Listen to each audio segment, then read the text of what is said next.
లకు ప్రధాన కార్యదర్శికి, డీజీపీ గారికి, కార్యదర్శులు, జిల్లా కలెక్టర్లు అందరికీ నమస్కారం. ప్రజల ఆశలు ఆకాంక్షలకు అనుగుణంగా పనిచేయడానికి, ప్రభుత్వ తీరుని సమీక్ష చేసుకుని సరిదిద్దుకుని ముందుకు పోవడానికి ఈ సమావేశం ఎంతో కీలకమైనటువంటిది.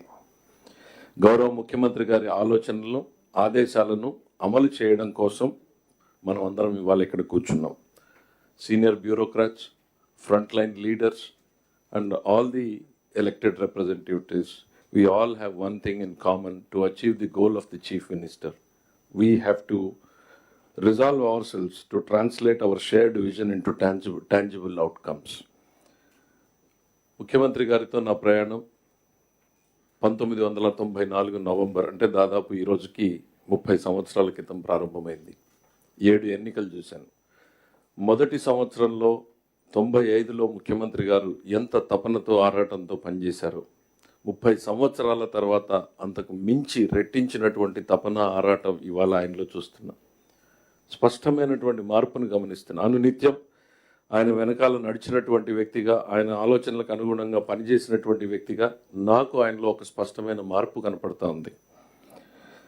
ఈ మిగిలినటువంటి జీవితం ప్రజల కోసమే అన్నటువంటి ఒక ప్రధానమైనటువంటి లక్ష్యంతో ప్రతి నిర్ణయంలోనూ ఒక మానవత్వ కోణం ఉండాలి అనే రకంగా ఆయన చేస్తున్నటువంటి ఆలోచన, ఆయన పడుతున్నటువంటి తపన నిజంగా మనందరికీ కూడా మార్గదర్శకం కావాలని చెప్పి నేను కోరుకుంటూ ఉన్నా. ఇది సుదీర్ఘ ఉపన్యాసానికి టైం కాదు. Briefly I want to tell what is the state of affairs today. ముఖ్యమంత్రిగా చంద్రబాబు నాయుడు గారు ప్రమాణ స్వీకారం చేసిన రోజున ఆయనకు వారసత్వంగా వచ్చింది ఏంటో మీరు అందరూ కూడా చూశారు. 10 లక్షల కోట్ల రూపాయల అప్పుని తీర్చడానికి అప్పు తేవాల్సినటువంటి పరిస్థితి, అప్పు మీద వడ్డీ చెల్లించడానికి అప్పు చేయాల్సినటువంటి పరిస్థితి. గత సంవత్సరంలో రాష్ట్ర ఆదాయంలో 99% కేవలం జీతభత్యాలకు, పెన్షన్లకు మాత్రమే సరిపోయింది. అంటే ప్రభుత్వ ఇతర అవసరాలు, ఆల్ అదర్ కమిటెడ్ ఎక్స్పెండిచర్ లేకుండానే కేవలం స్టేట్ రెవెన్యూస్ మొత్తం శాలరీస్కి సరిపోయింది. అంతకుముందు సంవత్సరాన్ని చూస్తే 107% ఆఫ్ ది శాలరీస్ ఎక్స్పెండిచర్, అంటే శాలరీస్ చెల్లించడానికి కూడా అప్పులు చేయాల్సినటువంటి పరిస్థితి 2 సంవత్సరాల క్రితం ఉన్నటువంటి పరిస్థితి. దీన్ని వారసత్వంగా తీసుకుని 1,14,000 కోట్ల నుంచి 1,30,000 కోట్ల రూపాయల చెల్లించాల్సినటువంటి బకాయిలు ఉన్నాయి. ఇమ్మీడియట్లీ నిన్న చెల్లించాల్సినవి, మొన్న చెల్లించాల్సినటువంటి బకాయిలు 1,14,000 నుంచి 1,30,000 కోట్ల రూపాయల బకాయిలు ఉన్నాయి. ఇక అత్యంత బాధాకరమైనటువంటిది అంటే ప్రతి వ్యవస్థని నాశనం చేసినటువంటి పరిస్థితి. నిన్న మొన్న 2-3 జిల్లాలకు రివ్యూకి వెళ్ళాం. 100 సంవత్సరాలుగా క్రితం ఉన్నటువంటి ఓ కేసీ కెనాల్ ఒక 5 సంవత్సరాల పాలనలో ఎట్లా డిస్ట్రాయ్ అయింది, ప్రాజెక్టులు ఎట్లా కొట్టుకుపోయాయి, తెగిపోయినటువంటి, అదే కర్నూలుకి వెళ్తే అలగనూరు బ్యాలెన్సింగ్ రిజర్వాయర్ కొట్టుకుపోయింది. 3 కోట్ల రూపాయలు ఖర్చు పెడితే సరిపోయేటువంటిది 3 సంవత్సరాల నిర్లక్ష్యంతో ఇవాళ 42 కోట్ల రూపాయలు ఖర్చు పెట్టాల్సినటువంటి పరిస్థితి. ప్రతి జిల్లాలోనూ, ప్రతి వ్యవస్థలోనూ ఇంతకన్నా దారుణమైనటువంటి పరిస్థితులు మనం అందరం కూడా చూస్తున్నాం. ఇది వారసత్వంగా చంద్రబాబు నాయుడు గారికి వచ్చినటువంటివి.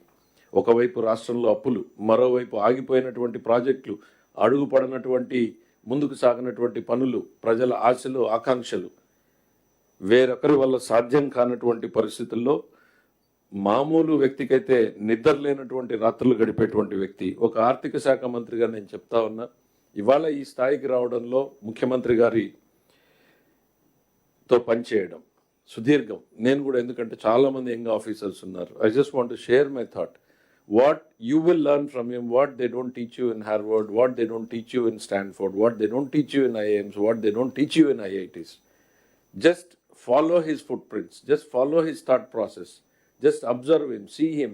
It's a rare opportunity. You all have to work under an inspiring leader like Chandrababu Naidu, who has shaped the destiny of this state in 1990s, who has shaped the destiny of the combined Andhra Pradesh in 90s, which has translated into a global city. And here again is on a mission to transform this state into a global economy. Let us just blindly follow his footprints. ఆయన ఇచ్చే ఆలోచనల్ని, ఆదేశాలని కళ్ళు మూసుకుని అమలు చేద్దాం. ఈ రాష్ట్రాన్ని మళ్ళీ పరుగులు పెట్టించే దిశగా ముందుకు తీసుకెళ్దాం అనేటువంటిది నేను చెప్తాను. ఎన్నోసార్లు చెప్పాను, మీరు 10 యూనివర్సిటీల్లో నేర్చుకోలేనటువంటిది ఒక్క చంద్రబాబు నాయుడు గారి వద్ద మీరు నేర్చుకోగలరు. It's an opportunity to grow yourself in life. ప్రజల కోసం కాదు, మీకోసం, ప్రజల కోసం, సమాజం కోసం.